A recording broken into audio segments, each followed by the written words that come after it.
Hey guys, Frightener22 here, and welcome back to my July 12th DVD update. It's been a little over a month since my last DVD update, so I'm going to show you guys all the DVDs and Blu-rays I've gotten within the past month and a half, so let's go ahead and get right into it. But before I do so, I just have to let all you guys know that this is a massive, huge update, so it's more than likely going to be broken into 2 or 3 or more parts. So at the end of each video, in the info box below, just you'll see the link to part 2, or you can just look towards my DVD updates playlist and see the additional installments of this DVD update. So let's go ahead and get into it now. The first one I got is actually a TV set.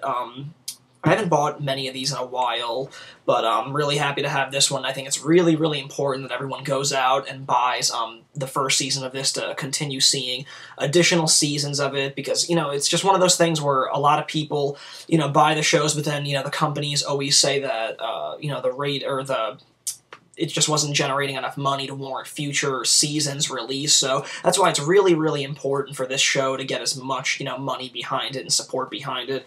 So I'm talking about the first season of Family Matters. This actually came out the day after my last DVD update, and I scooped it up the first day it came out, and yeah, it's just kind of weird to see that this television show hasn't been released yet on DVD, since, you know, it's been on Nick at Night now for a little, you know, quite some time, so it's really, really great to finally have this. I haven't cut into the first season yet, but, you know, like I said, it's really, really important to pick up this, you know, 22-episode first season of this classic show, so great one to have in the collection.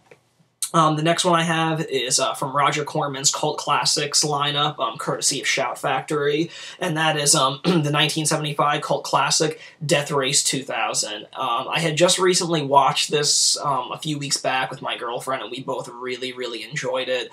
It stars David Carradine of Kill Bill fame, an early role for Sylvester Stallone, Mary Warno from Rock and Roll High School. You know, I'm sure plenty of you guys know that, you know, Rock and Roll High School is one of my favorite films, and this actually was directed by Paul Bartel, who actually has a small part as a doctor in this film, and, you know, for some reason I thought that name was familiar, and he actually plays Mr. McGree in Rock and Roll High School, so it was really cool to know that his directorial efforts were behind such a classic film such as this. But yeah, this film is entirely really, really kick-ass, loaded with special features. Shout Factory's doing an excellent job on these Corman titles, so I would absolutely pick this one up. This is also another wonderful line to just collect all of them, because all these titles that are, you know, being released, you know, whether now or, you know, in the near future, all of them have been out of print for a while and have fetched a pretty high price tag, but these are the editions that you want to buy and support because they're just loaded with special features. There's actually a Blu-ray release of this film, so, you know, whatever your preference may be, absolutely support this line. Roger Corman's the man, and Shout Factory's doing an incredible job on these films, so be sure to pick them up.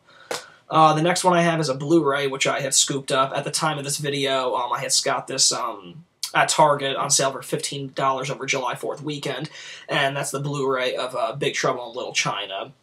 This has always been, you know, a favorite out of Carpenter's films for me. I just love Kurt Russell's performance in this one. I think it's funny, it's very tongue-in-cheek, the effects are, you know, fantastic, and this is a Blu-ray that really, you know, enhances the look of the film, but, you know, really maintains that true film look. It doesn't look overly glossy and saturated, much like the new Predator Blu-ray that was released. I've heard a lot of, you know, less than great reviews about the new Predator Blu-ray, and that's not at all what you get on Big Trouble in Little China. Like, this is the way that a Blu-ray should look for a film that was made 20-somewhat years ago, so it's really, really fantastic, and this is, you know, hands down the best Big Trouble in Little China has ever looked, and probably will ever look on a digital format, so absolutely check that one out.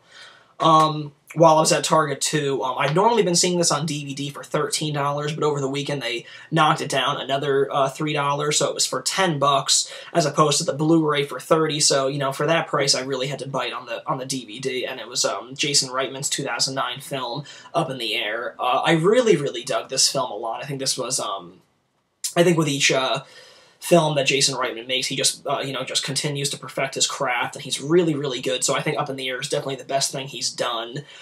George Clooney is fantastic in it. The dialogue, just the screenplay is really fantastic. You also have supporting roles by people like Jason Bateman. It's just a really solid film. So I think, if you guys missed this in theaters, definitely check this one out, especially if you were a fan of Thank You for Smoking or Juno. This is, hands down Reitman's best film, so I look forward to seeing more from him in the future. Moving on, I have another Blu-ray, and this is, Tim Burton being my favorite director. He's basically the only person that I'll have all of his movies on DVD, but then, I also like to collect the Blu-rays. And this is actually the first time that this film saw a separate Blu-ray release on its own. You could have bought it in the Batman Anthology Blu-ray box set not too long ago, but just recently they came out with Batman Returns, Batman Forever, and Batman and Robin all individually, so I had already had the original Batman on Blu-ray, so I scooped up Batman Returns at Best Buy or at Walmart, actually. It was on sale for $20, so to date, this is probably the last film of Burton's that is available on the Blu-ray format that I needed, so I'm absolutely happy to have this. I'll be looking forward to Mars Attacks. That hits Blu-ray on September 7th, but like I said, at the time of this DVD update, this is the last Burton film that I needed on Blu-ray, so this is a welcome addition to the collection.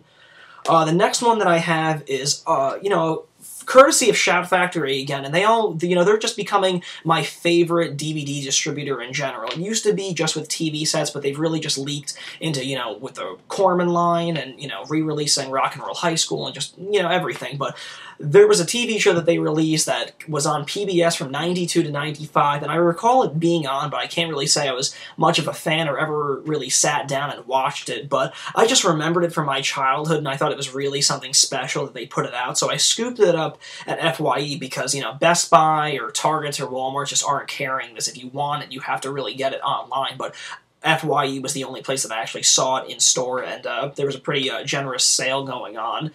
So I picked up the first season of Ghostwriter, and this is, it's a really interesting one. Like I said, I really remember this a lot throughout my childhood, so I just want to see how this holds up. Like I said, I wasn't really the biggest, fan or watched it on a regular basis whatsoever. I just really recall it being on a lot. So, I'm going to be excited to actually cut into this set and see, how I like it now. And the cool thing about this is that Blaise Burdell is actually in this, and she plays Ellie Creed in one of my favorite films of all time, Pet Sematary. So that was another cool reason to scoop this up. So, yeah, I'm really excited to cut into this. This is a really cool, unique show to have out on DVD. Another reason why Shout Factory just kicks ass.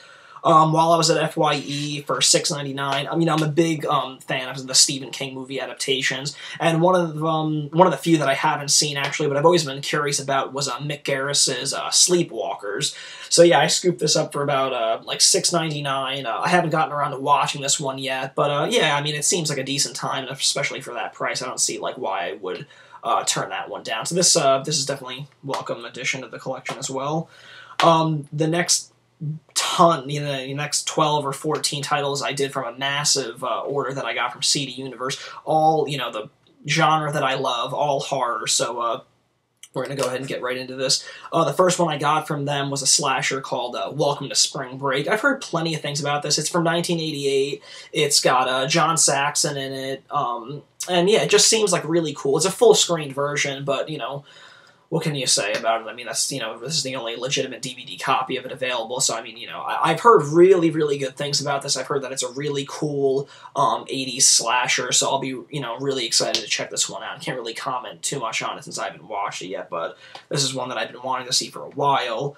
The next one I got is from Synapse Films, and it's the special edition of Nailgun Massacre. Another one that's been on my radar for a while. I've never seen it, but I always wanted to, and, just the premise of it sounds really, really cool, and just look at that artwork. That just looks, really killer, and, yeah, it just seems like, something really over the top, something really 80s, and, hopefully something really gory and fun, so this is something I'm definitely going to be looking forward to.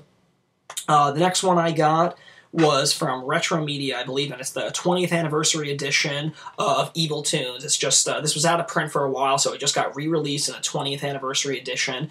Never seen it, but I'm definitely going to be watching this probably tonight or this week. It's got David Carradine, Dick Miller. They're just a really cool cast. It's directed by Fred Olen Ray. They, say it's Roger Rabbit meets the Evil Dead, and it just seems like it's absurd and wild and all that good stuff. So I'll be looking forward to that. Well, I'm going to cut the video here, guys, so, be sure to tune in to part 2 of my July 12th DVD update. This is Frightener22. Thanks for tuning in.